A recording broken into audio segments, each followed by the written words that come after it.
Where will Derrick Henry be playing football in 2023? Some say Chicago. Some say he'll be back in Tennessee. Some believe Buffalo is still in play. Buffalo, a team looking at DeAndre Hopkins. A team maybe looking at Derrick Henry. We're breaking it all down and more. The Fantasy Football Show, it begins right now. From the FantasyFootballShow.com studios, it's the Fantasy Football Show. Live! Monday through Friday, 7 p.m. Eastern. What is going on, everybody? My name is Smitty, and I gotta play a little something for you first before we get to Derrick Henry, before we get to Jordan Love, before we get to a whole lot more of news, breaking news in your phone calls. Here we go. Breece Hall is 8 foot tall. He will always answer the mother freaking call. Don't let him fall. In the third, don't stall. Just give Batman the freaking football. He's Breece. He's Breece. He does a hull of a job. A hull of a job. A hull of a job. Breece Hall, please report to the moon. He does a hell of a job. He certainly does. He certainly does a hell of a job. His name's Breece Hall, and we're going to be talking a whole lot more about Breece Hall in the coming weeks and months as everybody throws a lot of shade. A lot of, he's coming back from an ACL tear, Smitty. Aren't you down on ACL tears? Don't you not like ACL tears? You hated Saquon Barkley his first year back, and he did bad. You didn't like J.K. Dobbins his first year back. He did bad. Smitty, I don't understand.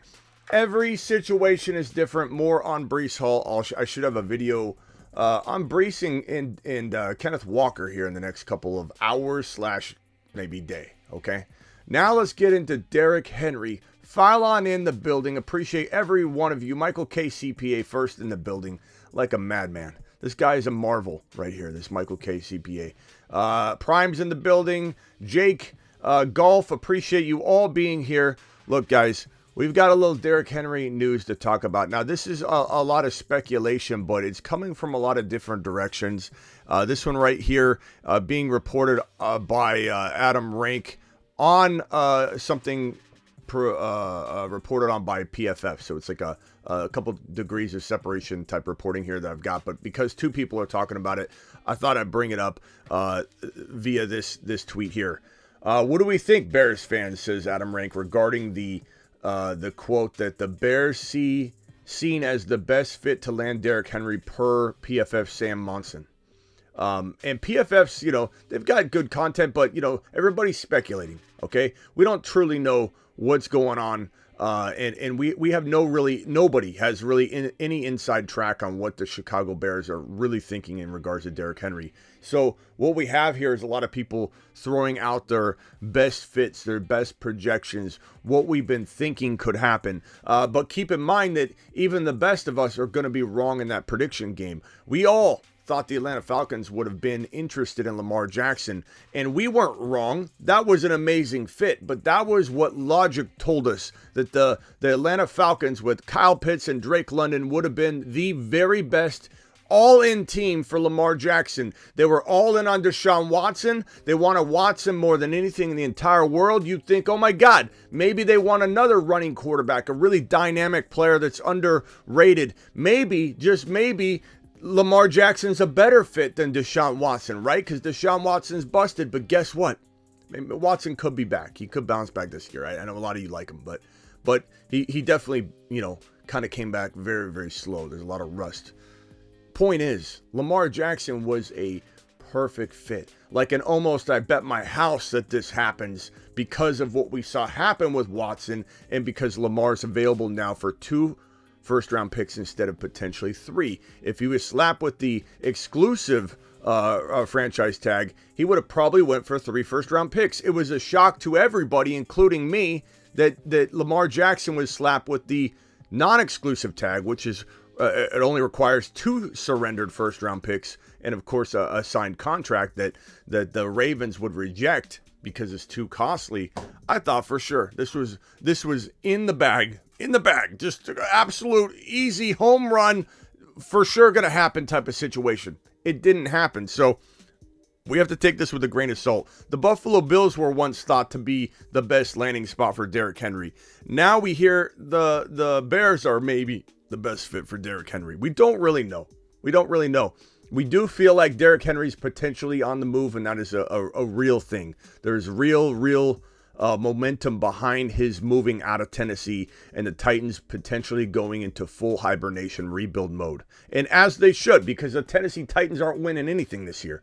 And even with Derrick Henry still on roster, this team is going to be garbage. The offensive line's falling apart. Derrick Henry's now 29 years old. This is going to be an absolute unraveling, if you will. And Derrick Henry, even if you think he's got another year left, which in Buffalo or Chicago, maybe he does. Maybe it's a different situation entirely, and we'll have to reassess Derrick Henry in this location versus Derrick Henry in this location versus Derrick Henry back in Tennessee, because it is all case by case. Please understand that. Please understand that if I'm critical on Austin Eckler lasting the entire season in a Chargers uniform, or the same thing with Derrick Henry in a Tennessee uniform, there's reasons tied to that. Situations tied to player. You cannot separate situation from player until a trade happens, until something happens. And so if Derrick Henry lands in Buffalo, or if he lands, let's say, in Chicago, we will reassess. I will tell you my recalibrated thinking in regards to these guys, whether it's Eckler or whether it's Henry, whether it's Dalvin Cook, who I also feel like is potentially on the decline, right? And off he goes to the planet known as Uranus. This is our king, our president of planet Uranus, but Cook is definitely up there. And so, are there worlds where I draft these guys? Yeah, I've been drafting Alvin Kamara like clockwork in best ball drafts because he falls to like round 9-10, and that's a good value. I am starting to be intrigued by Dalvin Cook in a new location, but I don't really like him in Minnesota. But guess what? Madison was retained. We aren't talking a lot about Cook right now, and I'm not saying we should be talking about Cook because he's an absolute gem or a great human being from what we can tell. We're talking about how likely he is to be moved, and how likely his scenario is to change, how likely his scenario is to get better if Dalvin Cook lands in a new location, like let's say Buffalo, like let's say Chicago, or potentially Philadelphia. Like those are locations that could change the course of decline or the sharpness of the downhill trajectory that these running backs, all of them, are on the tipping point and going down toward. Because Derrick Henry, make no mistake, he's not at his prime. He's at the steady, maybe soon sharp decline of where his peak was. He's not at his peak. I know a lot of people want to believe that. I don't know if it's people trying to maybe live vicariously through other players. And if someone's 37 years old and they hear Derrick Henry's 29, and they're thinking to themselves, okay, he's 29 years old, I'm 37. If Derrick Henry's doing good things at 30 years old, that's great for me. I don't know what it is about people wanting to believe that they're going to be somebody that's an outlier to the tune of like 2-3 years. Maybe Derrick Henry is able to play 12 amazing games, 13 amazing games, 14 amazing games at 29. He certainly did it last year, and I admit, I was off of Derrick Henry. I jumped a year early. I sometimes do that. I fully admit. I'd rather be a year early than be left holding the bag and losing my league, because guess what happens if I jump a year early? I'm not holding any sort of bag at the end of that. I'm not disappointed. I'm not mad at myself. I'm not ashamed of myself because I'm investing in a player that's right beside him that's safer. If I pass on Derrick Henry this year and I go after Joe Burrow, at the top of 3. So let's say Henry falls to 3.1, 2.12, and I decide, you know what, I'm going to go with a quarterback. I'm going with Josh Allen. I'm going with Joe Burrow, who falls now to bottom 3. So you don't need to even take him at the bottom of 2 anymore. I'm taking a player I like better. I'm taking a player that's safer. I'm not ashamed of myself jumping a year early, but stats are stats, and history is history. And 29-year-old running backs aren't the same as they used to be. It used to be 30. You turn 30, you might have one more season left. Now it's if you turn 28, you might barely scrape by, which Derrick Henry did at 28. He's an anomaly. He's an outlier. 29 is like the old 31. Almost nobody ever played well at 31 years old during the olden days when 30 and 31 were the drop-off periods. 29 is the new 31. A lot of it has to do with a lot of people say, Smitty, how explain it to me. Why do running backs fall apart now? It's starting at a younger age. It's being stronger, hitting harder, hitting faster at a younger age. The toll a running back takes. The running back position is very different. Let me explain it as best I can. The running back position is very different because you have to hit a hole. You have to hit a hole at a certain speed, and a hole closes very fast at the NFL level. If you are an RB and holes are closing faster for you, you're not able to hit the A gap or the B gap before things get clogged up, you're not going to make it. You lose a step, you are done. Wide receivers can play smarter. Quarterbacks can play smarter. You can lose some skill, but gain some knowledge, gain some accuracy. There's different ways. Route running, you lose a step. Look, some guys aren't the fastest guys in the NFL to begin with, but they're better receivers than some of the speedier, quicker guys. Some of it's precision and route running. A guy like Adams, God forbid, or God bless him, I guess is the better thing that we can send his way. Blessings. Hopefully he does well this year. I don't think he will. But Adams, it's not so much that Adams is going to lose a step. It's that his situation is going to be garbage. But a guy like Adams, let's say Adams gets traded elsewhere, and he's older, right? Adams is older. He could survive off his route running in a different location 1 or 2 years from now. He could reemerge and be like a borderline top 10 wide receiver 2 or 3 years from now. But he's getting older too. Wide receivers can kind of extend that out. Sometimes a wide receiver can play very well at 31, 32 years old. It's rare to be 33 or 32, but it happens more often than it does for RBs. Derrick Henry in Tennessee is bust city. I repeat, Derrick Henry in Tennessee is bust city. I don't think he does well in Tennessee in 2023, maybe for the first month. So if you can draft Henry, he balls out a little bit here or there, struggles because there's 8-man front after 8-man front facing him every single day. He does well for, let's say, 4 or 5 games. You trade him high. Would I draft Derrick Henry in the 3rd round? I have. We've been in a best ball draft. Promo code Smitty. Underdog Fantasy. Link in description. I'll drop the link right now. And if you guys want to draft with me, I draft pretty much every Tuesday, Thursday, Friday, Saturday at midnight. There's the link right there. That link will get you in the door. Click that link and you'll get up to $100 bonus match on your first deposit, but you'll also be able to participate in the best ball drafts. I'm going to pin the link in the live chat right now as we speak. So please get on over and visit Underdog now. Sign up now so you're not delayed when we go live and do best ball drafts late at night. But have I taken Derrick Henry at 3.1, 3.2? Absolutely. And let me admit something to you. I know you're probably confused by some of the stuff that I'm throwing around. Because I'm not somebody that doesn't adjust and adapt, okay? I enjoyed drafting Derrick Henry in the 3rd round. Not all the time, but I mean, when I did do it, I said, hey guys, and I do this on Underdog Fantasy, promo code Smitty. When we draft at night, I say I'm going to do something I don't normally do. Hey, I'm going to try this approach. Hey, I'm going to try that approach. Me doing the best ball drafts, about 50% is me wanting to win for us, to represent, right? And do good things. And I do a lot of drafts even offline without you guys.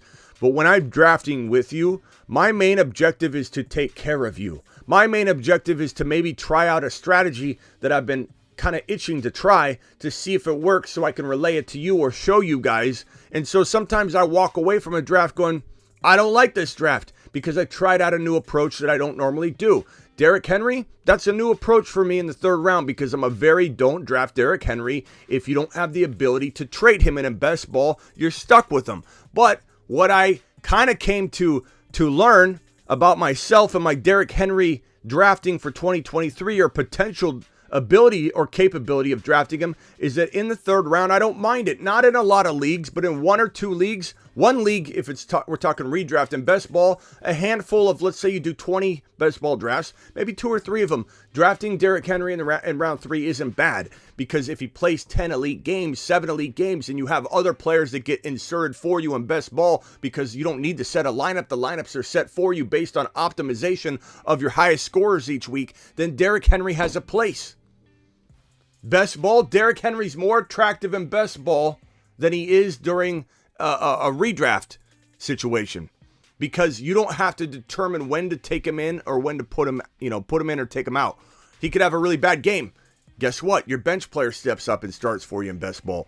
In redraft or dynasty, yearly league stuff, not best ball, it's different. And if Henry's in Tennessee, he's an avoid for me. If it's best ball, round 3, I like him.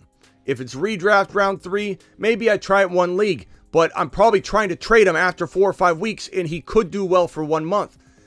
Derrick Henry in Chicago, I'm going to have to reassess that. Because maybe they keep him healthy enough that he scores 12, 14 touchdowns and runs for like 1,050, like 1,100 yards. Maybe he stays healthy because they run him 12 times a game, and he punches in a crazy amount of touchdowns. Same thing with Buffalo. Maybe he catches more passes than normal. Maybe he runs for 900 yards in Buffalo, pulls in 400 yards receiving, 350 receiving, and has 12 total touchdowns. Maybe Derrick Henry survives in a very creative, unique way of staying healthy, playing less, being more efficient in Buffalo, in Chicago. 2 very good offenses. So understand what I'm saying. We'll circle back once he's traded. We'll reassess where we have Derrick Henry. And if he stays in Tennessee, you already know my answer. I'm pretty much avoiding him unless it's 3rd round best ball. And that's and maybe one league in the 3rd round where I'm trading him by week 4 or 5. Jordan Love. And we'll take your calls in 1 second. We got super chats here. Let's see here. Should I send out a late 24 first for Jordan Love? Depends, bro, if it's a 2 QB league. If it's a 2 QB league, yes. If it's a 1 QB league and you have no quarterback, I would consider it. But I'd probably much rather go after a couple other quarterbacks first. I like Jordan Love. We're going to talk about him in just this 1 second, so hang tight and listen to this. Russian collusion with the super chat. Smitty, Rank is a Bears fan. Yes, he is. So he's posing the question. But again, the reason I put that up is because the origination of the question at hand, or the topic at hand, the Bears potentially being a best fit for Derrick Henry, didn't come from him. It came from PFF. And so that's why I brought that up on screen. Let me see if I can pull it up again. Is this it? Where is it? Where's my I don't know. Did I put it down somewhere? Here it is. See, this origination is from Sam Munson, PFF, not Rank. Rank is a Bears fan, so we highlighted it. But I thought I'd talk about it since there's 2 people, of significance talking about it at the same time. 1, Rank emphasizing what Munson said, and 2, Munson's the originator of that piece. And, PF, like I said, PFF's good for some things. PFF is just an opinion, type of organization in another sense with the show that they have. I respect them, but it doesn't mean they're right. Doesn't mean we're going to be right, because logic is not always at play or in play when it comes to some of these projected landing spots, because we're using our logic. Let's go ahead and Henry is Henry. I don't know what that means, Lone Star. I think that's probably, if I had to guess, somebody that is potentially saying, and I don't know, I'm guessing because I haven't read any of your comments yet, that Henry's going to be different. He's going to be different. He's going to play till 45 years of age. I'm sure that's what that take is. Didn't draft Zay Flowers. What do you have against Zay Flowers here, Lone Star? I can already tell you're potentially a negative Noah in here. Don't draft Zay Fraudster Flowers. Here, I got something for you, Lone Star. It's called the Moon Men list, and there might be a guy on there you'd be interested in. The Moon Men, dropping loads in outer space. Zay Flowers, right here on the Moon Men list, pal. Space Monsters. I appreciate different opinions, but Zay's a baller, bro. I don't know what this nonsense is here. Zay fraudster Flowers. What makes you hate Zay Flowers? Most overrated prospect in the draft. Okay, he's underrated. He'll probably go as the 4th wide receiver. He's not very underrated there, Lone Star. So I'm not sure what you're throwing down. I'm not buying it though. I'm not buying it. Jordan Love. This is what you want to talk about, like a very strange stat that you can't. It doesn't hold much water. I just thought it was interesting coming from our boy Trey Wingo. Trey Wingo's our new Adam Schefter. Let's go, mashed potatoes! You like the new shirt? You like the new shirt? Bijan, baby. I just want to bring this up because it doesn't emphasize anything. I want to make sure that's abundantly clear. Trey Wingo says, I hope Love balls out this year, but talk about cherry picking a stat. Minimum 20 attempts, ? Love had 62 attempts last season. Purdy had 170. Tua had 400. And Mahomes had 648. Sample size matters. And I agree with Trey, but I do like bringing this up because minimum 20 attempts, Jordan Love was number 1 in the league. Highest passer rating when we figure out, like, this is like you take your Excel sheet and you keep adjusting the numbers until Jordan Love pops on top. Like, anybody with a minimum of 25 passing attempts, Jordan Love's not in the top 15. Anybody with a minimum of 23 passing attempts, Jordan Love's not the top 15. We tweak it to 20 attempts, Jordan Love pops up on top. Let's print it. Roll with it. But the thing that's interesting about this stat is that, it's something, right? It's at least something. And I do feel like Jordan Love is very undervalued. And I feel like this is a real nice quarterback, too, especially in best ball, to go get because he's got a whole lot of upside throwing the football to Christian Watson, who we're sending straight to the moon and Smitty approved. You've just been Smitty approved.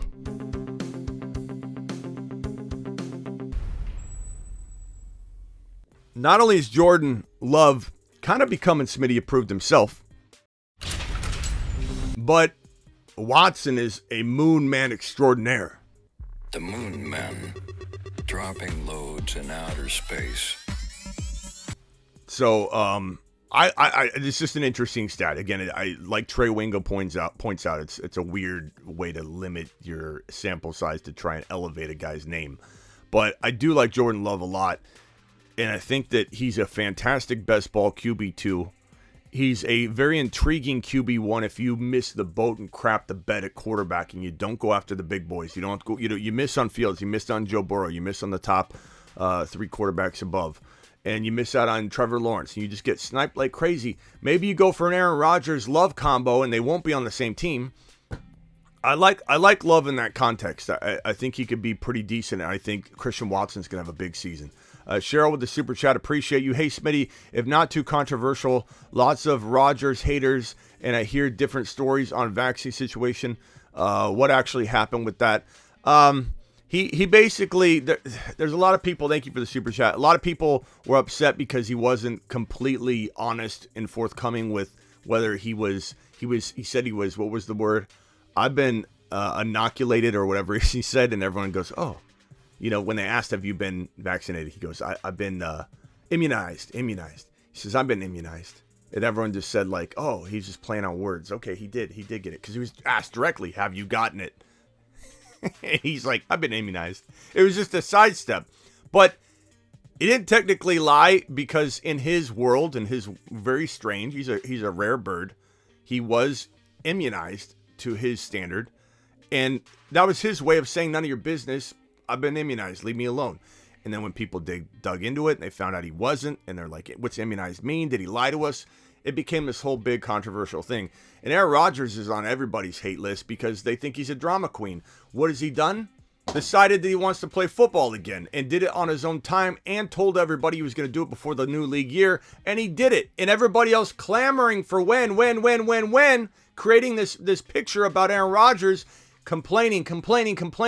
When people say Aaron Rodgers is a drama queen, you know what I say? The people saying that are the drama queens. Anybody that says, no, I'm sorry if you're in here and I love you and I don't want you to take this the wrong way. If you're one of my big time supporters and you hate Aaron Rodgers, we all have different opinions. It's okay. But anybody that says Aaron Rodgers is a drama queen is a little itty bitty drama queen themselves, worried about it and talking about it and always running their mouth about it. That's how I feel about Aaron Rodgers. Aaron Rodgers doesn't say a whole lot. He goes on the Pat McAfee show because he enjoys it. And when people probe and ask him questions and it comes out, stuff he doesn't volunteer, only when he's asked questions and he's honest and he shoots from the hip, he shoots straight from the hip. He says something and then people run with it. Then people paint narratives about him. And then he gets a bad rap. I don't even care what other people think. I love Aaron Rodgers. I love Aaron Rodgers, and I love the situation he's in, and I can't wait to watch him ball out because when he went into the darkness retreat, he said that he was 90% going to retire. And when he came out, the way he described it was very delicate too. He didn't say, I came out and I wanted to play. He said, I came out. This is his, like, exact timeline. I came out, I got my phone, I turned it on, I had one bar. And he didn't say he wanted to play football yet. He just came out of the darkness retreat, turned it on, and saw from close friends and teammates alike, the Packers are moving on. And he said, I'm playing ball. I'm playing ball. He basically decided, I don't know how much percentage kicked him back into the 100% I'm going to play, but certainly he was on the fence, potentially maybe going to step away from the game. And when they tried to break up with him before he broke up with them, he decided, I'm coming back. I'm coming back, and I'm going to go play for the New York Jets. We'll see if the Green Bay Packers continue to stall. Everybody blamed Aaron Rodgers. He's taking forever. Poor Jets want to make a move. Poor Jets want to make a move. It's all on the Green Bay Packers. The Green Bay Packers are dragging their feet. Not Aaron Rodgers, just because Aaron Rodgers waited to announce that's what he wanted to do because you and me and everybody else that calls him a drama queen wanted to know now. We want to know now, not when he wants to tell us. We want to know now. It had no bearing on anything because the Packers are the ones dragging their feet. Appreciate that super chat, Cheryl. 1.7, 2023 for Love. 2 QB Superflex. I would do that. I would do that in a 2 QB Superflex, especially if you're in dire need. That is a very, very decent move in Superflex. I don't mind that at all. Let's see here. Looking at A-Rod, Garrett Wilson, Lazard for my Dynasty Superflex startup draft. Don't forget Odell Beckham Jr. probably heading to New York. A-Rod is an emotional fella. He is. He's a rare bird, and I love him. Aaron told how Rogan... What is this? Rogan, he has a dark demon. Who doesn't have a dark demon, Joe? Who doesn't, Joe? You're looking for stuff, Joe. You're looking for stuff, Joe. Steve, my favorite part of Rodgers is he tells it straight. I agree. This is the prime. It's time to comb the desert for fantasy football till September, says Lon Guy. You don't need to comb anything. All the content's right here, Lon Boy. It's all right here. Let's see here. Hot take, Bijan is great. No doubt. Jahmyr Gibbs goes later. Moon Man. Well, they're both Moon Man, Steven. They're both Moon Man. Look. The Moon Men, dropping loads in outer space. Bijan Gibbs. There's no bold take here, Steven, that hasn't already been triple stamped with a double stamp. Right on screen, Steven. This is known. This is known. Let's hit this other news, then we'll open up the phone lines. So we got all that. DJ Chark is now a Carolina Panther, formerly a Lion, 5-year, $1 million deal. This right here, Nelson Aguilar, is a Raven. Yay! Yay, Lamar. Let's lure Lamar back. Well, go ahead and bring in Aguilar. Yay! Look at this. Look at this news. Lance Johnson. Johnson didn't. You know what? Lance Johnson didn't allow a single sack in 2 years of football. He hasn't relinquished a single sack in 2 years of football. This guy got a $33.445 million contract extension with, I believe, about $30 million of it guaranteed, like a little bonus. Here you go, Lane, for being such a monster. This is the best news that could have struck Philly. And all, there's been losses. I get it, but they got the 10 pick. They got the 30 pick. Don't worry about the Eagles. I love that people are ripping on the Eagles. It's so funny when I have buddies. I have Instagram friends. I have very close friends. I have very close enemies. I have very close this and that. In all kinds of text strings and DM messages and comments and phone calls from buddies where they lose 2 or 3 guys. And you literally, it's so funny. It's so funny to watch and hear. Oh, the Eagles are falling apart. The Eagles are falling apart while everybody else is losing people too. That's the nature of the offseason. It's replace, it's lose and replace, lose and replace. The Eagles didn't lose a boatload. They lost a handful of guys. They've got the 30 pick and the 10 pick overall to replace said players. They could maybe do a better job of replacing them, to be honest with you. They've retained a lot of the core guys that they need to retain. They've got the best offense potentially in the NFL when you look at the big picture. And they may draft Bijan Robinson or Jahmyr Gibbs or Zach Charbonnet or trade for Derrick Henry or trade for Dalvin Cook or trade for Austin Eckler. It's all still possible. And they retain this guy, this monster, this right tackle of a beast. I love it. I love it. Oh, they're falling apart. The Eagles. Oh, God. What a rude awakening these Eagle haters are going to have.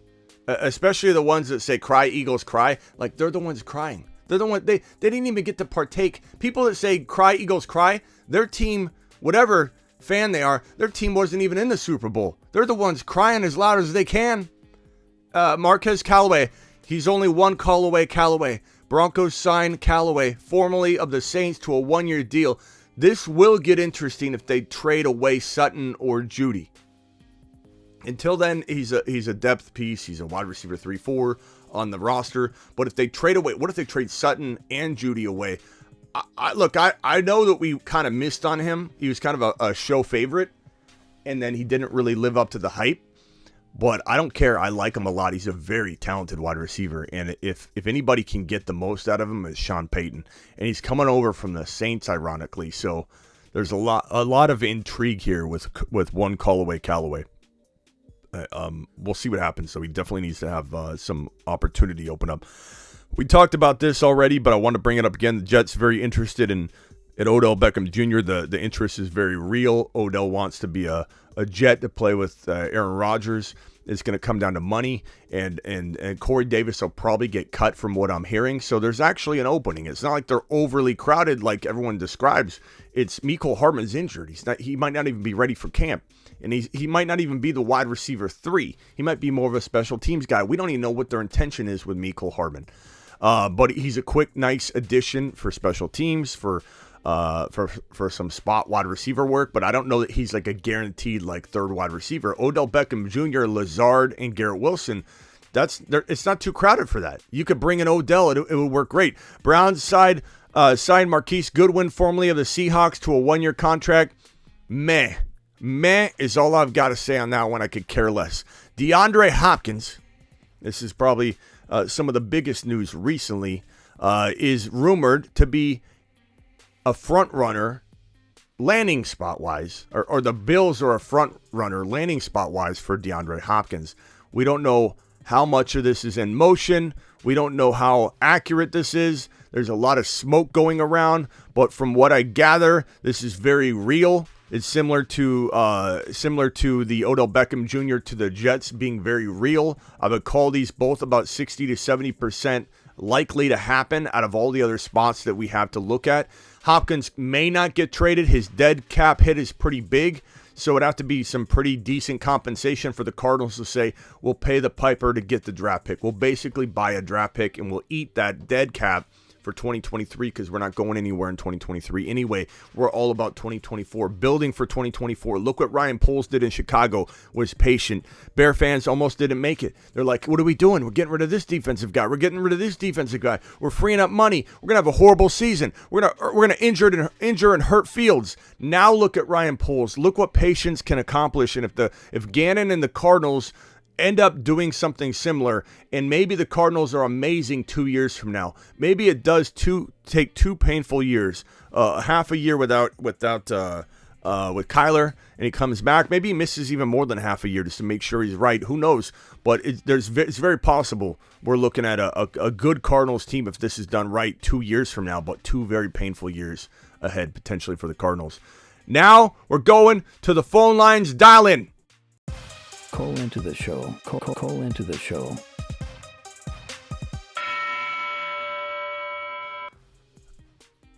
I'm here for you. I work for you. Let's roll. Dial into the show. We'll put the topic on screen, and let's take your phone calls and let's talk about whatever you want. If you got anything to add on these topics, it does help to discuss the topics at hand because, but I will certainly discuss whatever else you might have. So dial in. And Smitty, are you taking Watson over Amari Cooper in redraft? Mitch, to put it bluntly, I'm not even targeting Amari Cooper. Like, if he fell to me at the right spot, I'd force myself to take him. But Mitch, I'm targeting hardcore Christian Watson round 4 or 5. Round 4 or 5. I'm targeting him hardcore. Amari Cooper, I don't even look his direction. It's not that he can't do well. It's not that he didn't actually impress me. I looked at his stats. To be honest with you, bro, I looked at his stats. I'm being completely honest.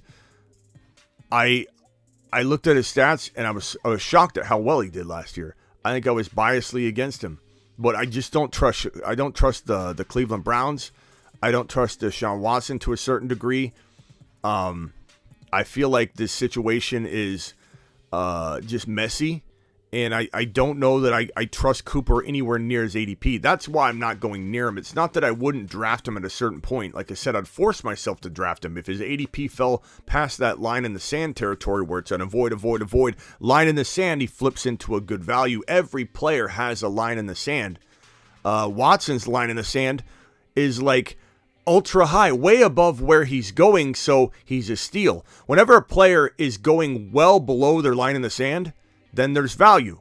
Derrick Henry's line in the sand, as I explained at the top of the show, is like the 2-3 turn. So if Derrick Henry's there at 3.3, he flipped for me into a go get in some capacity, in some leagues, in some formats. It's a gray area. Sometimes the line is very gray and very long, so the line in the sand might not be one pick and flips into a go get. It might be a very big line of 4, 5, 6 draft slots. So it's like avoid, and then 3.4 instead of 3.1, he flips into a must get in like redraft, or in Dynasty. I'm not going after Henry at all in Dynasty because I don't see the value. But is there a line in the sand? Yeah, probably somewhere really far down where I would draft Henry in Dynasty just to get something for the now, but that line in the sand is probably so low. With Cooper, it's not that he can't do well. He did very well last year. I admit I was wrong in doubting him, and even coming out of the season, I'm like, I didn't really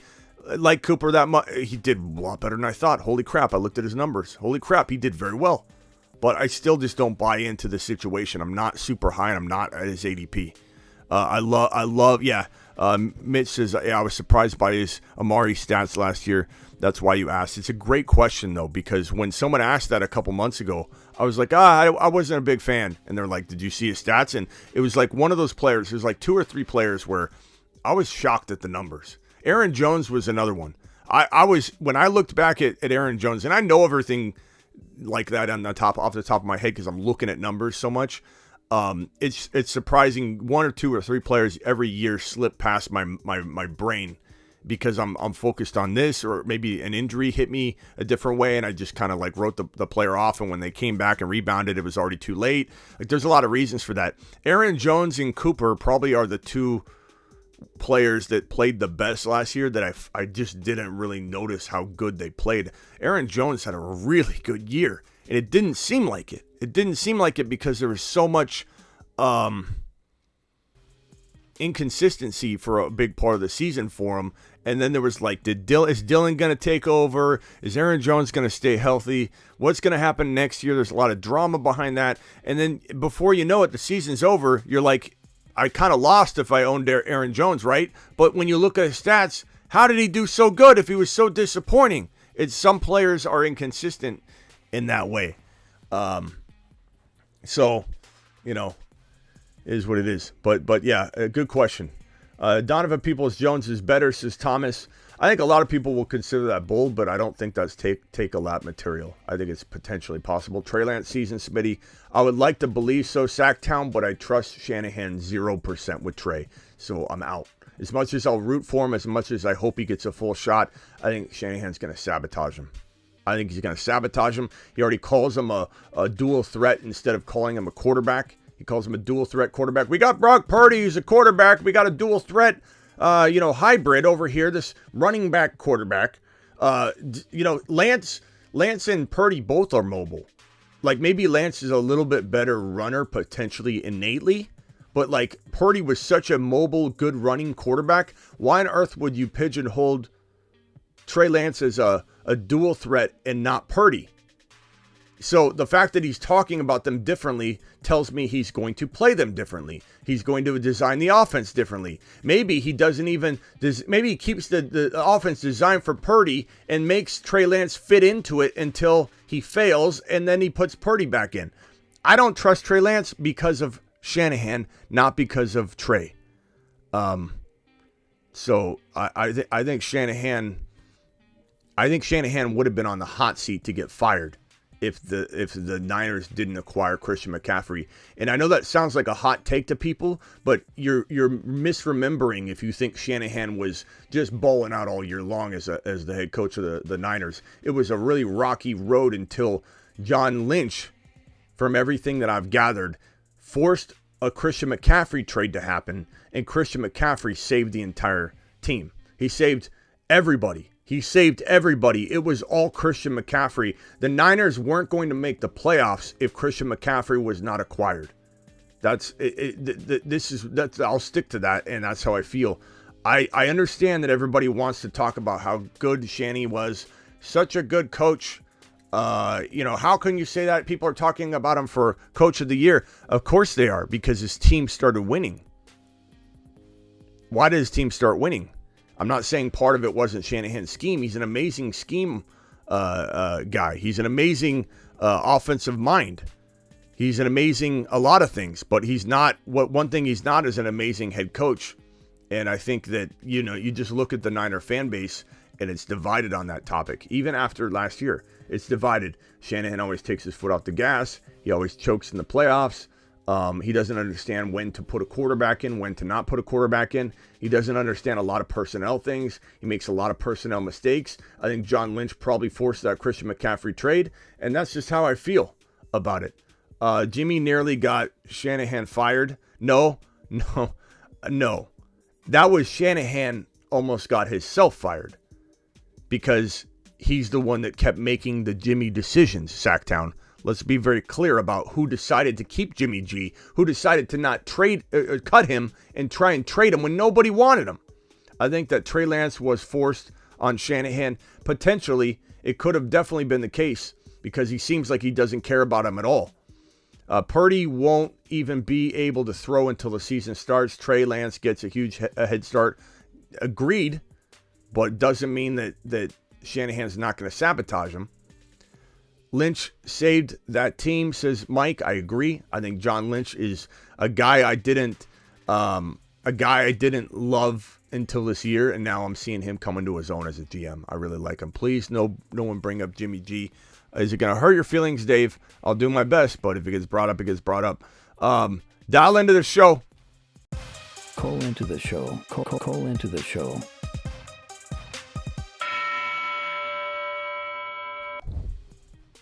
Jimmy G gets so much hate. Well, it's because he's an awful downgrade of a situation. Love Stars. This is you're going from Derek Carr, who got blamed for everything, and Jimmy's about to understand what it's like to play alongside one of the worst defenses in the league and see how good he throws the football. How is Jimmy G not on planet Uranus? I don't know. I didn't feel like it was even necessary to explain that, but maybe, Mitch, I need to do it. Eli Mitchell will have some numbers as well. Definitely a great handcuff. If he can stay healthy, he's got such a problem staying healthy. Mitchell is an injury-plagued player. And I don't know that that's going to change. Kyle didn't choke Cowboys. They choke in the playoffs. Kyle didn't choke Cowboys. They choke. Okay. Welcome, Niner fan. I appreciate you being here. That wasn't a biased take at all. Okay. Call into the show, says Living Legend. Smitty, are you taking Watson over Amari Cooper? I already answered that question. Appreciate that one. Shaheed definitely could be headed to the atmosphere, maybe, not the moon, but I do like Shaheed a little bit. I know a lot of people are kind of banking on Mike Thomas again. I don't think I can. Not until I see it happen. Eagles getting Zeke. Zeke will take next to nothing to say F you to Jerry Jones, says Jose. Maybe. I mean, I could see it happening. I could see a bunch of teams being like, let's go ahead and take Zeke and see what he can do. Jimmy G is circling for an approach landing on planet Uranus. That's probably true. Maybe he got lost and couldn't find it. You know what I mean? Jimmy W is turning into the best Pokemon. I think you misspoke about Jimmy W. That's a team stat, bro. For Jimmy G, it's a team stat. That's for sure. Okay. Sure. One of the toughest, meanest looking Pokemon. Okay. Enough Pokemon, bro. This is a fantasy football show. Waddle. What about Waddle? Do you like Waddle? Is he a top 7 to 10 wide receiver to you? What are you thinking? Oh, is this the question here? Tony or Waddle redraft? What is this, Sandu?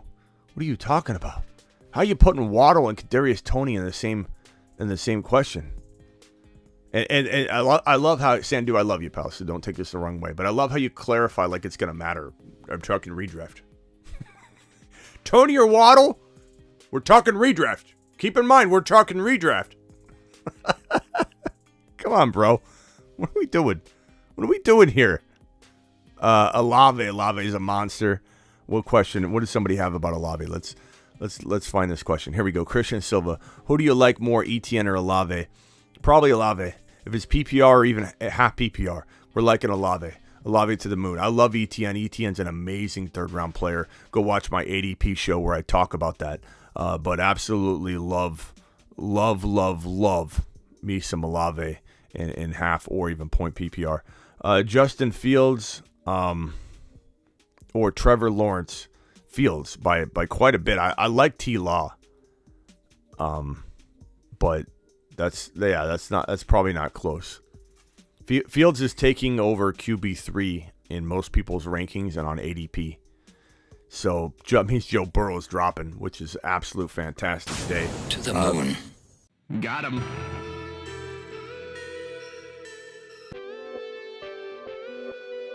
I mean, there's no better way to use that button than to say we're getting Joe Burrow at 4.1 in 2023 drafts. Got him.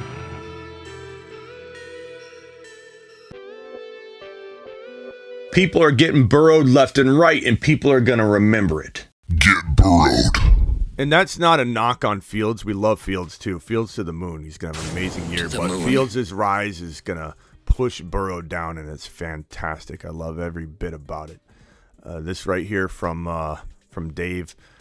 Love my Raiders. This year will be rough to watch. Renfro going to be a monster in PPR. Not with Jimmy G there, bro. I don't know that Jimmy. I think a lot of people are assuming that because Jimmy G had success with Debo throwing short passes to him, that it's going to translate somewhere. And you're talking about having one of the worst defenses in the league, and you have during Carr's entire reign, bottom 4D across the board. And you're talking about getting rid of Waller, and Jimmy learning a new offense, even though he's got familiarity with it.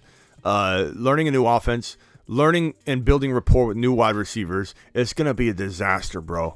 And Renfro, I just don't see it. I don't see it. Just because Jimmy had success with a bunch of schemed up plays that were designed for Debo to do all the dirty work, that doesn't mean he's going to be able to knife up the short yardage game with Renfro.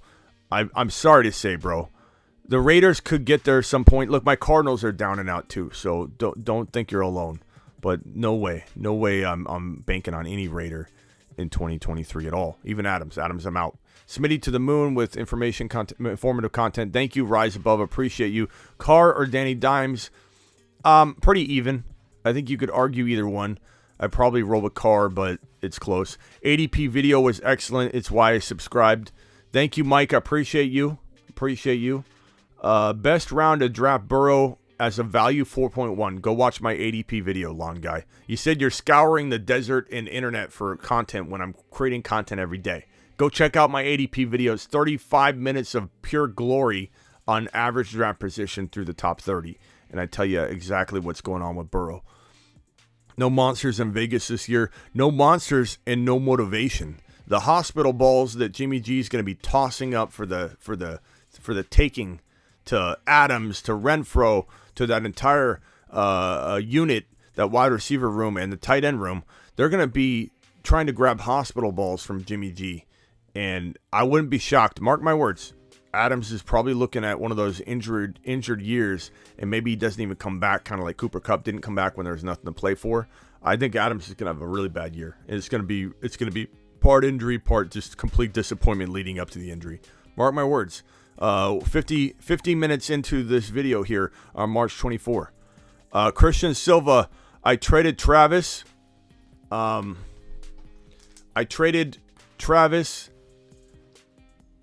and Cousins for Daniel Jones. Travis Kelce? Okay. Travis Kelce and Cousins for Daniel Jones, ETN 1.5 and a 2025 first. I have the 1.1 for the rookie draft. Thoughts? I wouldn't have done that. Actually, you know what? That's not too bad. I think, yeah, you know what? That's not too bad. Yeah, I like that. I'm sorry. Initially, I didn't know that I loved it, but you know what? ETN, that's fantastic. You get in the 1.5, maybe you end up getting an Addison or a Quentin Johnston. I don't think you'll get Jackson Smith and Jigba. You could potentially get Charbonnet. If you got Charbonnet, ETN, a 2025 first, that's really good. As much as I don't want you trading Kelce away cheap, that's perfect. I'm sorry. The ETN part puts it over the top. That's a great trade. Nice job. Smitty approved. You've just been Smitty approved. Both shut down corners. We signed both. Raiders D is going to be a lot better. Oh, poor Silver. I'm sorry, Silver. I know that's your team. I forgot that was your team. Raiders will have first pick in the draft next year and mess it up, says Mitch. We'll see, bro. Jimmy G is better than Derek Carr, Smitty. No, he's not. New Noah. Take a lap for that.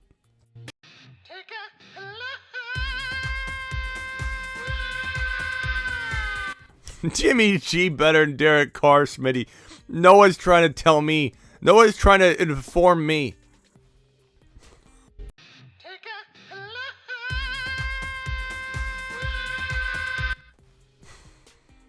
Derek Carr's worse than Jimmy G. Bro, you're about to get a rude awakening, new Noah. Mitch Cole's last comment. Agreed. I don't know what it was. Okay, another super chat here from Christian. I already have Hall, Pitts, Waddle, and Hill stacked. That's great. I like it. Again, I didn't mean initially. I was like, I don't, and I'm looking at it. It's good. It was a good trade. You got to get rid of Kelce at some point, and you got ETN. That's a really good move. Smitty, if Lamar ends up leaving Baltimore, could you see them also maybe trading Andrews? Maybe, but I'm not expecting it. But it's obviously it's possible. But I don't think that's something they'll be targeting or attempting to do. I think that they believe in a weird way that they can win with Huntley. I don't know that they fully think they're just rebuilding. They're just going to try and win games the best they can, and I think trading away everybody wouldn't be the way to go. I think they truly believe with Huntley or whoever they bring in, they could win. And good for them to believe in their guys, but I think we know the truth. They're not winning.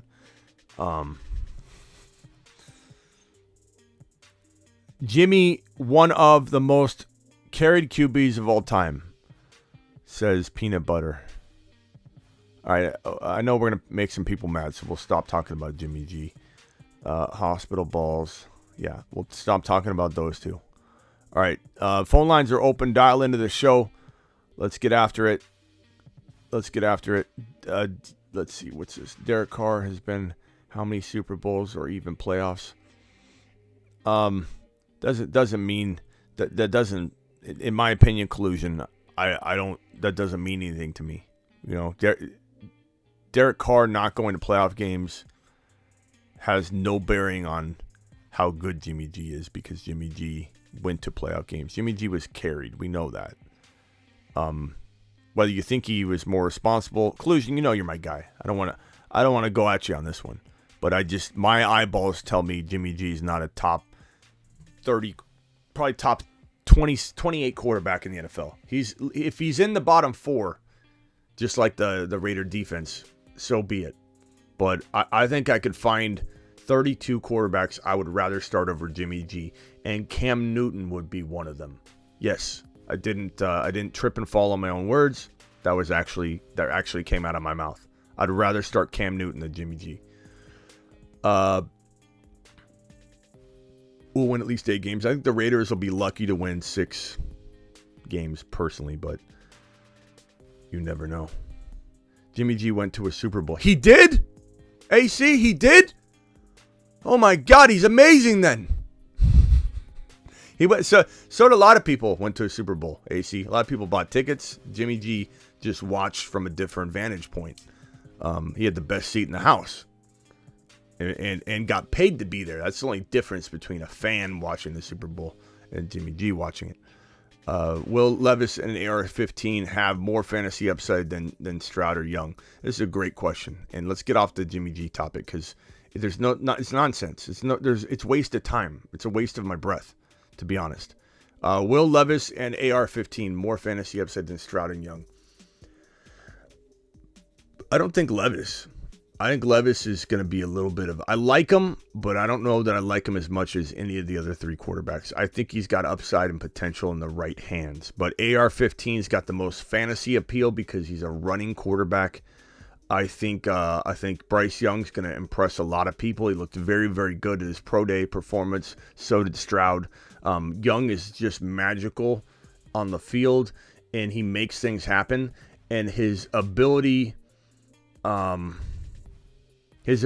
to, I don't know, navigate problematic situations in cloudy, rough waters and seas is different than even Stroud. Like, that's why I love him as the number 1 quarterback from this draft class. I really do. Raiders picked up safety. Okay. Matt with the $2 hauler. 1 keeper: AJ Brown, Garrett Wilson, Walker, or Burrow. You gotta keep Garrett Wilson because his ADP is the highest, and you can come back and redraft Walker and Burrow. Probably won't get all of them back, but definitely gonna lose Walker if you let him fall. So, okay, I'm done with that topic. Appreciate you though. Hoping we can get Levis or AR-15, or if AR-15's gone. I think you could maybe get Levis. We'll have to see. You know, he impressed some people, but I heard some mixed reviews on his pro day. A lot of accuracy concerns for Levis. Big arm, big cannon, but some concerns. But he could fall. He could be the one guy that falls to you, and I think that might be good for the future there. You got to go after a quarterback, because I'm not going to mention him anymore, but you don't have one. Are the Raiders the old Jets when it comes to defenses? Probably. I mean, no, not really, because they've been the Raiders D for a decade, bro. They've been that. They haven't turned in anything. They've been bottom 4 in the NFL for since they were Oakland. So,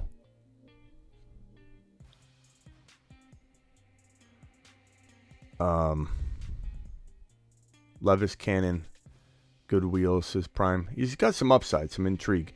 But you like Fields, and he has 12 game. Wait, what is this?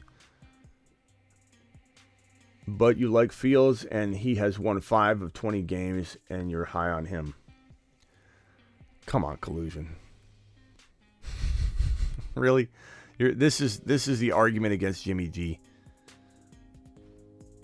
Fields is a top 5 monster, bro. Come on. I'm not going to even entertain that with a defense. It doesn't need one. You can't start comparing. That's like saying, and I love you, Collusion. I don't want to go down this road with you, but that's like saying, I don't know, the sun isn't going to rise tomorrow because it didn't rise in another solar system. Like it just doesn't have any bearing on anything. Fields is you can see it with your eyes. Like I don't care about numbers when my eyes tell me something entirely different. I love numbers. Numbers support a lot of things. But like you can't talk about Fields and Jimmy G and start talking about wins to tell a story about the two of them, bro. It's not even close. But I love you, Collusion. You know I love you. AR-15 only played 17 college games and didn't win at Florida, and good chance he doesn't start year one.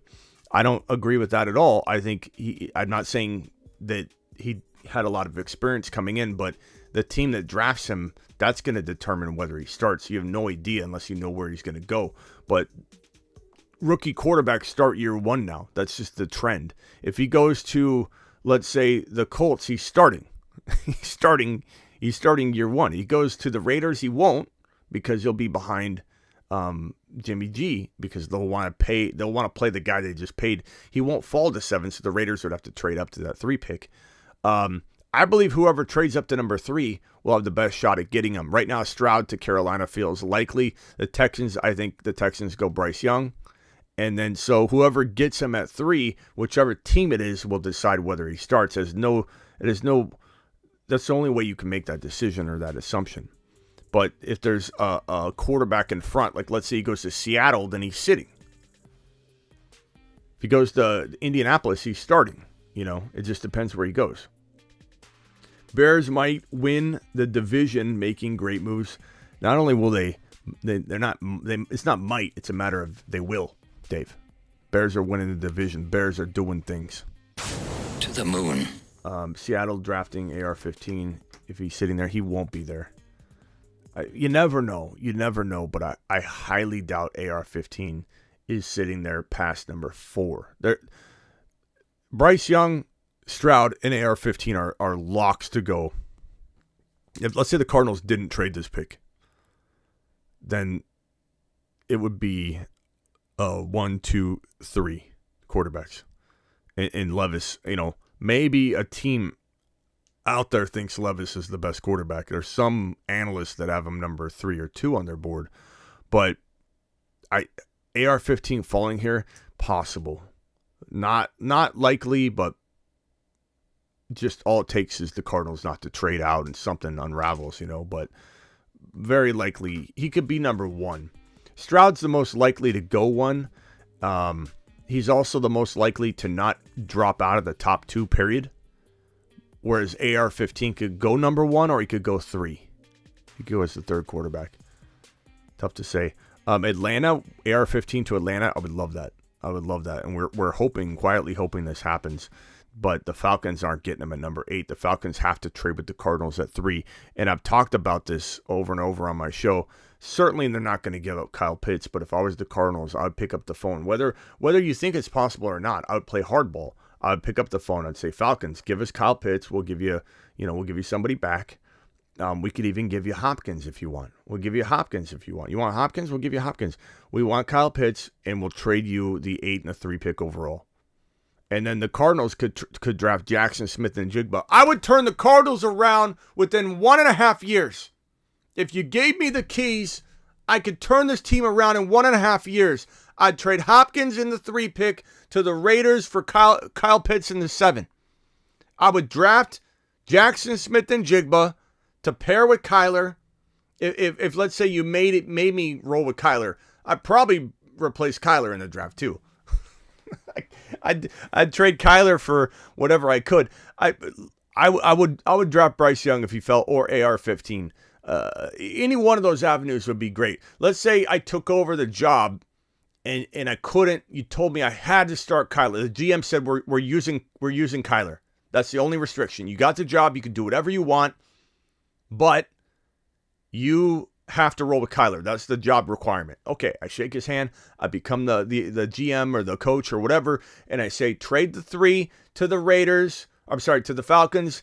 Get Kyle Pitts, give him Hopkins, and draft Jackson Smith and Jigba. You got Kyle Pitts, you got Jackson Smith and Jigba, and you got Kyler Murray and a potential, revamped defense, and you start going that direction. I would win. I would turn the Cardinals around in a year and a half. I'd be aggressive. I'd be like Miami Mike. I'd be aggressive. And I agree with this. I don't think this is a knock. I think this is just facts. That Smitty would either go 17-0 or 0-17. I'm all or nothing, baby. I'm bold. I'm bold and I'm aggressive. And this is facts right here. I'd be 17-0 or 0-17, but I'd go out swinging. I'd be like Babe Ruth out there, just swing after swing, and I'd hit a lot of them. Believe me. Atlanta trading Pitts would be like trading Favre. Well, let me ask you a question. Call in if you want, Peanut Butter and Waivers. This would be a great topic right now. I want someone to call in and challenge me on trading Kyle Pitts away. What about Kyler's protection? I mean, you got to address that. I agree. But you don't have to do that with the number 3 overall pick. You can coach that up. You need to get the right people in place. I mean, look what the KC Chiefs did. They were out of money. They spent everything on Mahomes. They're never going to be able to protect him. Look what they did. Look what they did. Look what they did in a very short period of time. You can coach up line 2 if you get the right people in place. So that would be part of my objective. But you can coach up the line. You can draft line, the linemen in like the 2nd, 3rd, and 4th round. You can coach it up big time. I wish I didn't have to work in 10 minutes, says Peanut Butter and Waivers. Let me tell you this right now. Kyle Pitts, for anybody that says, oh, the Ravens wouldn't trade Kyle Pitts away. Like in this example of this trade right here that I proposed. Cardinals send Hopkins in the 3 to the Falcons for Kyle Pitts in the number 8. Oh, they wouldn't do that, Smitty. They wouldn't. Why would they trade? They don't like Kyle Pitts, apparently. They didn't use him. They didn't want to throw to him. They clearly don't believe in him. So what makes anybody think the Falcons love Kyle Pitts? I don't know that they do. They don't go get Lamar Jackson. They're making no attempts to upgrade a quarterback. I don't think it's that crazy or outlandish to suggest the Falcons would give him away at that cost. I think they might. As Prime just said, Atlanta doesn't respect Pitts. They don't want to give him the ball. Does anybody feel differently about that? Because I really don't think anybody can prove that Atlanta likes Kyle Pitts. I still like Kyle Pitts. I'm still drafting him.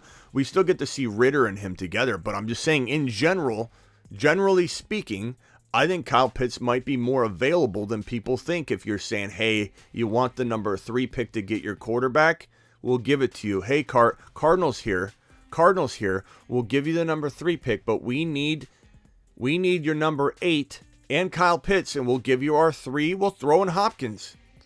And at the end of the day, AR-15, Hopkins, Drake London, that's a great situation. Algier, I mean, the Falcons aren't doing bad. Cardinals are doing great. And the Cardinals would probably screw it up and not take Jackson Smith and Jigba at number 8 because they'd be afraid. And they always screw it up. So we'll see. Isn't Kyle Pitts a moon man? Yes, he is. Where AC did I suggest I don't love Kyle Pitts? Did you get that from my rant? Kyler is the inverse of Jimmy G. Can't pass to the middle. I'm not going to defend Kyler Murray until Gannon turns him around. I'm not super into the idea of keeping him at all. But,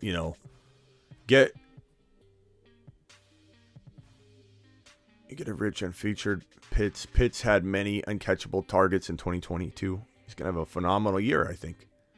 Doesn't matter. Mariota didn't throw to him. Ritter's going to throw to him. Maybe Ritter's got a lot to learn. Maybe Ritter's not amazing, but Kyle Pitts will survive it. And he's going to be amazing. But do they throw to him? Did they sabotage his 2022 season by not putting in a quarterback? No, they didn't. Or they did. They didn't help him at all. I agree, Smitty, they don't know how to use him, but they can get someone that will make him a new tight end monster. I mean, Ritter might do that. That's my whole point, is that he's going to survive. All he needs is a quarterback that's throwing to him. And Ritter threw to London.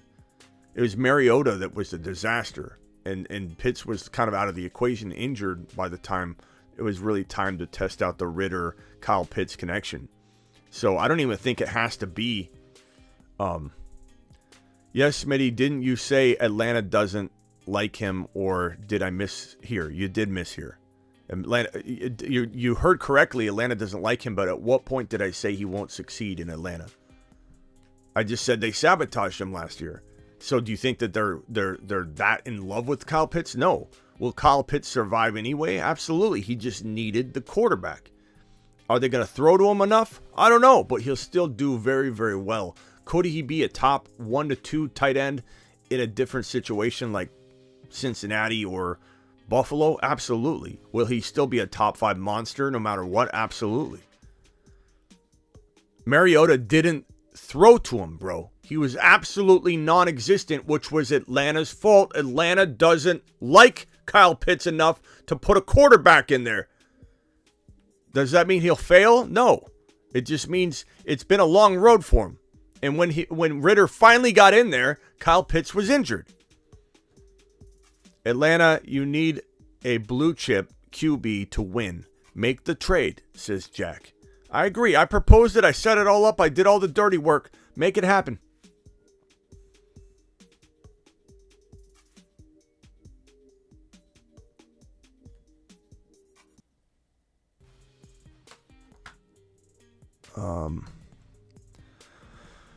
The Falcons found amazing ways to lose games. They also did very well, like to a degree. Like if there was better coaching there at that moment in time last year when they were doing pretty decent things, you put in Ritter instead of marching Mariota out there to not complete passes and just run, and like Atlanta did fairly well. If Atlanta had AR-15 or they had Lamar Jackson, I think they'd be a much more attractive place to go so they could lure in more people. But I think they also needed to make some changes, and I think they still do. I think Lamar would be a step in the right direction. I think AR-15 would be a step in the right direction. I think Atlanta needs to have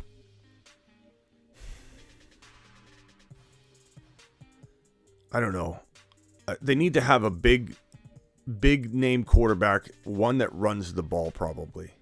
But not like Mariota where you didn't throw the ball either. Like they do need that. That's the style that they want to deploy. AR-15 or Lamar would be perfect.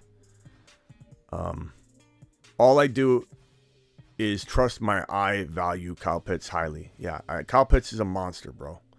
No linebacker in the league can cover Pitts. That's correct in facts. Pitts is going to explode. There's a reason he's on this list, people.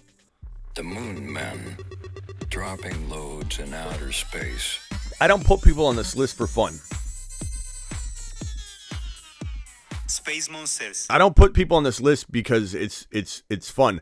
And I've even heard a lot of people this year tell me that this list is a lot of like stash players. And they feel like it's not a great Moon Man list. We heard that same thing last year. So it is until it isn't. It is until it isn't, bro. The Falcons found amazing ways to lose. Already read that one. Thank you, Claus. I appreciate you. DJ Chark to the Panthers. Don't know if you mentioned that. I did. AC. It's in the news section. It's right. It's also right here on screen. Right in front of your face, AC. Right here. Not extremely excited about it.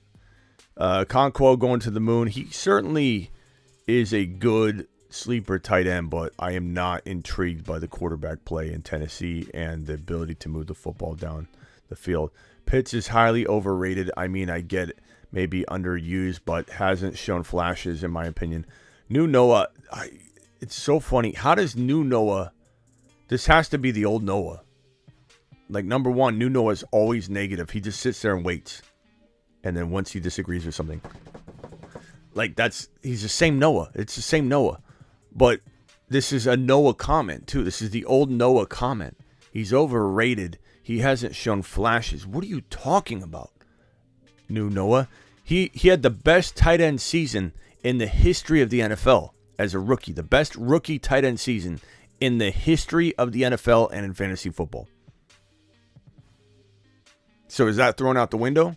Is Kyle Pitts' best rookie year ever in the history of the NFL and fantasy football thrown out the window just because of 1 year where he got hurt at the end of the year or at the point in the year when Ritter was going to finally come in, when they had somebody that could throw the ball? Because Mariota was a running quarterback. He didn't throw the ball.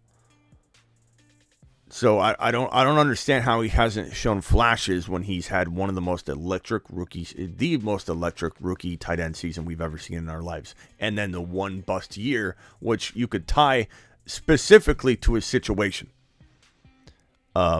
Pitts might be overvalued, but not overrated. That's a little bit more of an accurate statement if you want to go against him doing anything this year. I see him as underrated. You know why? Because he's going in like the 6th round right now. Lamar Jackson buzz kind of kickstarted an ADP increase for him where he started to go in like the bottom of 5. Now with no quarterback like insight, no elite quarterback insight for the Falcons, he's dropping back to 6th or 7th round territory. So I almost disagree with this too, DJ, but I at least respect this angle more. But he's going like in late round 6, maybe top of 7 sometimes because he has no quarterback. And I think that, yeah, while that kind of is concerning, AR-15 might be on the way. The Cardinals, I highly doubt that the Falcons aren't looking and talking to the Cardinals or ready to talk to them about this number 3 pick. I think that AR-15 is very much on the minds of the Falcons. Well, sorry. Pitts is the flashiest tight end we've ever seen, says Prime. Underrated tight end Brock Wright, says Detroit fan. Okay. Pitts only needs a quality QB. That's correct. Pitts might... I think I already read that. So what do you expect out of Pitts stat-wise if the Falcons sign Lamar, for example? Top 2 tight end numbers. I think he could be the number 1 tight end in fantasy football. New Noah. I'm not just saying that to rile you up. I'm not just saying that to be bold and say an outlandish thing. I don't say outlandish things on purpose. I say outlandish things because I am outlandish. But New Noah, if he had Lamar Jackson, he might be tight end 1. I'm not saying that Kelsey would like perform under him if he stayed healthy, but let's say Kelsey missed some time, which isn't crazy. So if Pitts was given Lamar, or let's say he's given AR-15, if he's given Anthony Richardson, rookie extraordinaire athlete, and he leans on Kyle Pitts a lot, which he will, as a safety net, we're talking tight end 3 or 4. If the Falcons get Lamar, we're talking tight end 2, at least tied with Hawkinson, like neck and neck. And then if Kelsey misses time, then Hawkinson or Pitts could be tight end 1. If he gets Ritter and the Falcons make no moves, he's still borderline top 5 for me. I still think Kyle Pitts could have a top 5 tight end season with Ritter under center. Falcons have a great owner. He has to be totally frustrated. 8 overall, 44 overall, 24 first and 25 second for 3 overall. Peace, Smitty. Thank you. Have a good day at work. I think you're going to work. You said peanut butter and waivers. So peanut butter and waivers, have a day, pal. Have a day. To the moon. Appreciate you. Peanut butter and waivers, is there anything I can play for you animation-wise before you go to send you off on your way to have a glorious day? And Collusion, same to you. I feel like Collusion, I didn't like that Collusion and I fought. Like, this is my boy. And he's apparently mad at me over the Jimmy G stuff, I think. So, Collusion, is there anything I can play for you that would make your day better, too? Please let me know. 8 overall, 44 overall, 24 first, and 25 second for the 3rd overall. That's a tall order, but maybe it happens, bro. That'd be crazy. The Cardinals would do good if they did that. I'd be pretty proud of my Cardinals if they did that, to be honest with you. After the Lions traded T.J. Hawkinson to Minnesota, he basically became the main tight end in Detroit. Oh, you're talking about your sleeper? Have fun, peanut butter, says Jack. Jack, are you dialing in? What's going on?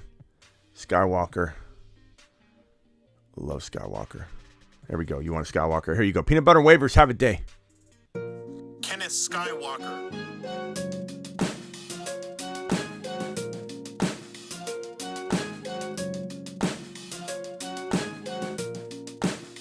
Kenneth Lightsaber Swinging Skywalker. Thank you. Have a good day, bro. Collision, did you need anything played, bro?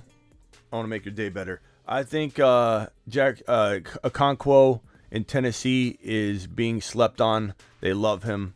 I mean, we all like him. I don't know that I'd say he's being slept on. I think a lot of people are into Okonkwo. Like, I mean, on this very show, I think he's mentioned 4 times as being a breakout.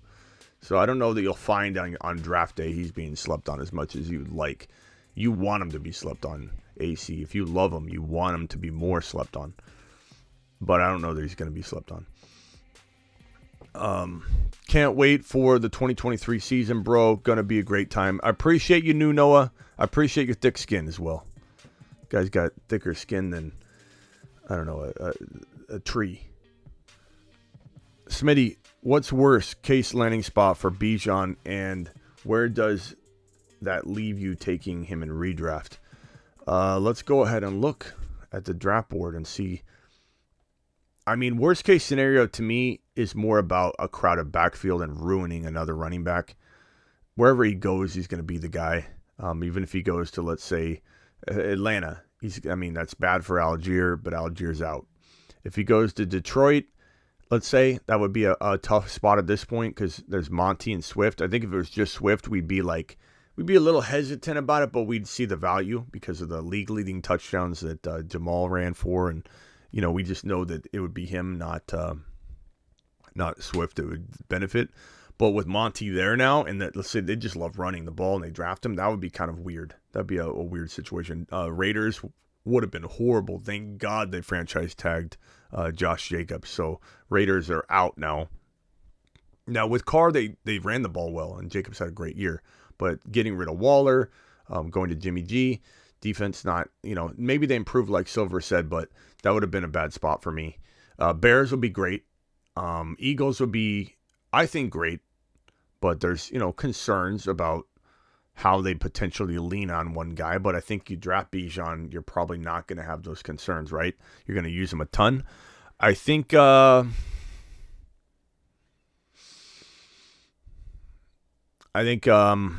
Houston would be kind of upsetting because of Dameon Pierce. The Jets would be obviously devastating, but that's not going to happen. But that would be the New England Patriots might be devastating. We lose Ramondre, and we also see Bijan go to a place where Bill could misuse him. I don't think he would draft him to misuse him, but it certainly wouldn't be an amazing spot. Washington's crowded, and I don't love the system. They don't get good yards per carry there anyway.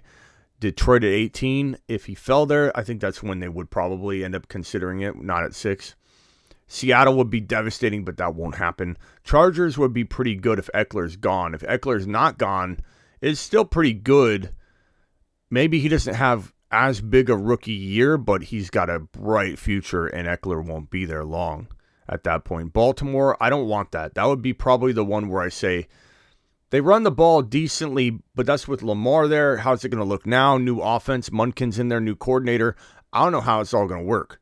So I don't want him in Baltimore. Baltimore, out of all these locations that are possible, because the Raiders aren't, the Lions probably aren't, the Seahawks aren't, of all the possible locations where he could go, the devastating one to me would be that Baltimore one. You're still my guy on FF content. You are the best, but with no pushback, your job would be easy. I don't mind the pushback too, so it's all good, bro. but I still can play whatever you want for. I owe you. I owe you, Collusion. Fields had some monster passes to a miserable wide receiver core last year and a very solid connection with Kmet. I agree. I think Kmet's potentially a moon, not a moon man, but like maybe a satellite man. I like Kmet a lot. I think Fields is going to have a baller year. Absolute baller year. You think Eckler will go past 11? What?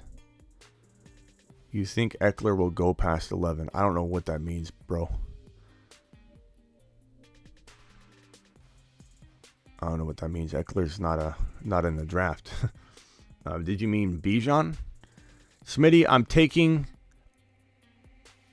a lap if I go K9 over Bijan at 1.12. No, you're not taking a lap. It depends on if it's dynasty or redraft, but you're not taking a lap. I don't think so. But you could get him a little later, so you almost can land both of them. If it's redraft, you can land both of them. I think Bijan has higher upside than AP. Call me crazy, but the dude has it all. Nope, he's a number one. He's the number one running back in my book for 2023 at the end of the day. I think he finishes as RB1. I think he's going to have a phenomenal year. Thomas says, I'm taking... Oh, no, I just read that one. All right, guys. I'll be back. Probably be back. I will be back tonight. I'll be back tonight to do a draft, probably a little breaking news show. Let me go ahead and refresh real quick. Let me see if there's any voicemails real quickly. If you guys want to be a part of the voicemail crew, all you got to do is go to my Instagram, The Fantasy Football Show on Instagram. Click that subscribe button on my profile. And for $4.99, cancel anytime. Do it for 1 month. For $4.99 for 1 month. Try it out. And DM me once you sign up. I'll put you in a private chat group where I play your messages. And Johnny Edwards says, Smitty, I would leave a voicemail, but I don't have a voice. Would you take the Would I take the 1.3 and 1.12 for Tyreek Hill? Let's see here. Would I take the 1.3 and 1.12 for Tyreek Hill and the 2.5? Yeah. Well, I probably would. I probably would in a dynasty if you can't win now. If you could win now, maybe I do ride with Tyreek. But if you're in a rebuild, I mean, you're talking about Jackson Smith and Jigba for Tyreek, or maybe you get Jahmyr Gibbs. I don't mind that at all. And you're getting the 112. You could get Sean Tucker with that. So I probably would take it, but only if you're in rebuild mode. And I'd ride with the old man, Tyreek Hill, if you could win money right now. So thank you, Johnny, for dropping that. That was one that Johnny had to type it because he lost his voice, I guess, or he couldn't talk. So I read that one. Normally, I only play the voice messages. But if anybody wants to leave voicemails, please subscribe for $4.99 a month. Again, cancel anytime. You can leave daily voicemails on the show. I play them. I also record like I just did. I held down the button and recorded that message so you don't have to go hunting in the live stream. If you missed the live stream, you still get it. Yeah, no callers today. I don't know if my phone line's down or what. Can somebody test the phone line out for me? I mean, let's see if the phone line's working. Apparently it isn't working again. I just reset it again. I'm taking the Smitty approach to fantasy in 2023, only drafting super young, high upside guys, no one over 25 years old. Collusion dropping a massive 10, I tell you, 10 memberships. He gifted 10 YouTube exclusive memberships. Absolutely phenomenal. Mashed potatoes! Thank you, Collusion. Appreciate you, bro. Collusion's a monster. Maybe my phone line's down. I just restarted it, so someone at least call the phone line real quick and let's see if it works. Big Jim got a gifted membership from Russian. Bad Sport got one. Sir Handsome got one. Will got one. Chris got one. Donovan got one. Let's see here. Peter was gifted one. Nice job, Collusion. Okay, I think the phone line is working now. You're live on the Fantasy Football Show. Yes. This is I'm calling out the phone line for Smitty. Yeah, please hold. We'll patch you through. Yep, this is Smitty. Yeah, Smitty. What's up? Yeah, your phone is working. It's working. All right. Was the receptionist polite? No, you sound fine. You sound Okay. fine to me. This is Carl from New York. New York. Hey, what question you got? You got anything you want to toss around? Is there anything you'd like to talk about real quickly? Thank you for testing the phone line out. No, Smitty. I just wanted to call and just say hello. And the show is great. And I just wanted to do you a favor and tell you you're fine from upstate New York. All right. Hey, can I ask you? Let me ask you a question. Let me ask you a question then. Derrick Henry, if he goes to Chicago, do you like him better in Chicago or in Buffalo? Terry, try calling it again. I think Henry would be better. I think Henry would be better in Buffalo, since Buffalo can't get out of their own way in terms of evening out an offense and taking the pressure off of Josh Allen. Because from what I'm seeing, Allen is gonna. All right, Allen's a big guy, but he's gonna get the crap kicked out of him if they continue to have him run, especially around the goal line and everything. Take the pressure off of him. I agree. They could do more play action, keep the defenses honest, and establish a run game and get more 50-50, and that might put them over the top. I couldn't agree more. Pal. Call in any time. I appreciate your take. I'd like to see him in cold weather too, in that cold weather. That would be fun to watch. But I appreciate. Although I'm from upstate New York, but I'm not on Western New York. But let me tell you, I've gotten caught in the lake effect, and that is wild. Yeah. Especially that in the cold weather. Yeah. But please. All right, call in any. Don't get me started on snow. Yeah, call in any time, you Tom. Have a nice evening. Yeah. All right, and you test out fine. Thank you. Bye. You're welcome. Bye-bye. Terry, dial in. I don't know why I wasn't answering Terry, but you can definitely dial in. So that was Tom, right? That was Tom. Did he say his name was Tom? I think he said his name was Tom. Sometimes I forget. Tom, you're saved in the system. I'll see you calling next time. Appreciate you. Let's answer Terry's phone call. Terry was trying to call in. For some reason, Terry wouldn't let me answer both calls. I don't know what that was about. I like Fields in fantasy, but he hasn't elevated his receivers in the past 2 seasons. Prime, he hasn't had any wide receivers. He hasn't had, and all of them were injured last year. What kind of comment is this, Prime?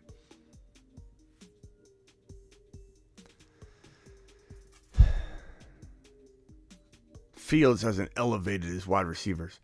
Who's he supposed to elevate? Who was there to elevate last year? Mooney got hurt. Claypool's always injured. Who was he supposed to elevate? Who was he going to throw to? Prime. Terry Roberts, you're live on the Fantasy Football Show. Hey, what's up, pal? What's up, Terry? How's it going? I'm good, bro. How are you? Hey, I'm okay. I want to call and talk about Kyle Pitts for a second. Okay. Because I don't think everybody's giving Pitts the benefit of the doubt, because his quarterback, not to mention his coach, was extremely terrible. So, and like you said, when the quarterback that they drafted from last year was able to play, Pitts was injured, so he never got a shot, like you said. So, yeah. I'll be taking Pitts probably in the 4th or 5th round. I think that's an absolute. Wait until round 5, Terry, because he's definitely not going in round 4. And the fact that they didn't land Lamar, which was kind of bumping him up a little bit to 5 and into the top of 5, he's going around 6 now. So if you're going to take him early, don't take him anywhere but in round 5 if you're taking him early. And that's early. You'll get some eyeball rolls on that one. Like, oh, Pitts doesn't have a quarterback. Like, so don't go 4. Don't go 4. You can get Watson in 4. You can get Jahmyr Gibbs in late 4. You can get guys like that. You can get Joe Burrow in 4. Joe Burrow's fallen to 4.1 to 4.4 right now. It's an absolute gift from the fantasy heavens, bro. Yeah. I appreciate. Pitts is awesome. Yeah. He just needs. If this doesn't work out, he just needs a better team. Can you imagine him on the Bills? Yeah. Yeah. Hey, it's like, wow. Terry, are you doing good? I got to head out, but I want to make sure you're good. I want you to call in anytime. Yeah, I'm good, pal. Okay. Sorry for the worry the other day. Thought I was in the hospital. You said you're in Houston. My bad. Yeah, I read it wrong. All right, glad you're healthy, bro.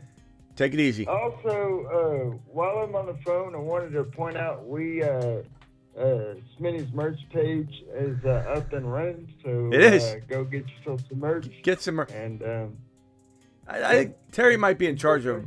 Terry's kind of loosely in charge of marketing here.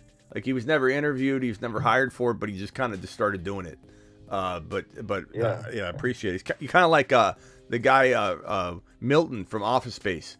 You just kind of like you don't even care if you're getting a check. You're just working hard in the basement. You got your stapler, and you're literally working overtime.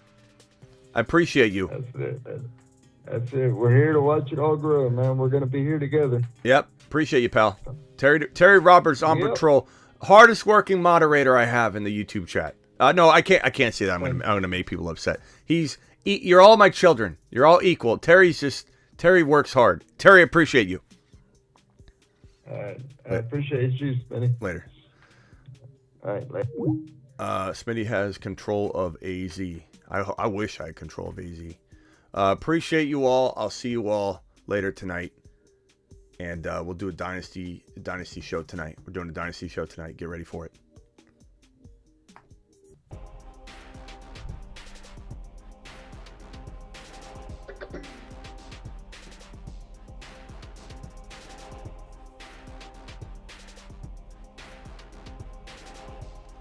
Yeah, DJ, we'll be back for some best ball tonight. Make sure there's a link pinned in the live chat. Underdog Fantasy promo code Smitty. Please click on that pinned link. Oh God, we got TMT gifted 10. Hold on a second, TMT. I'm so sorry. Where's TMT still here? TMT just gifted. Oh, he just did it. I think gifted 10 YouTube exclusive memberships. Collusion gifted 10 YouTube exclusive memberships. Now TMT gifted 10 YouTube exclusive memberships. And so I'm going to stand up. Let's go! Mashed potatoes! Yeah, buddy. Monsters. You little sneaky monster, TMT. Appreciate you. Everybody thank TMT and Collusion for gifting you those green names and all the amazing emojis. Everybody that got a new emoji. I want you all to drop a brand new available to you because you've got the green name and now the little icon that lets you drop the premium emojis. I want everybody to make it rain Bijan Robinson emojis on the way out of the show in support of our guy that's about to become RB1 in fantasy football even as a rookie. You heard me, not rookie RB1. RB1 in fantasy, Bijan Robinson. Make it rain, Bijan. I'll see you all later tonight.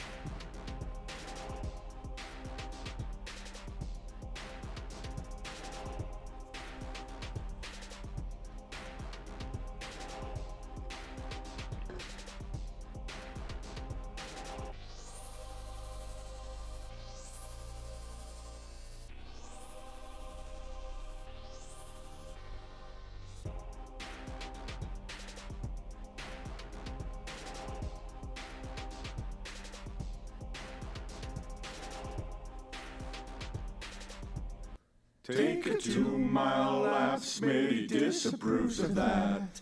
Dumb way to draft or trade. Peace out.